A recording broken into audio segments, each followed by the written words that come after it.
जति सक्छौ सर्क्यौ मायालु मैले छुटा छुएन्थ्यौ भनी त सुनपानीले सर्क्यौ मायालु लाउ माया लाउ भन्छन्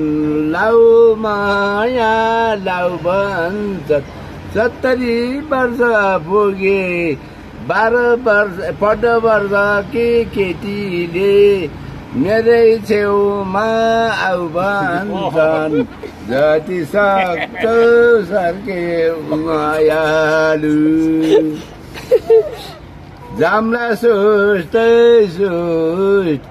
मनी जान्छु लाग्दैन भन्दा पनि पछि हिँड्छन् मै आफै उस्तै मायालु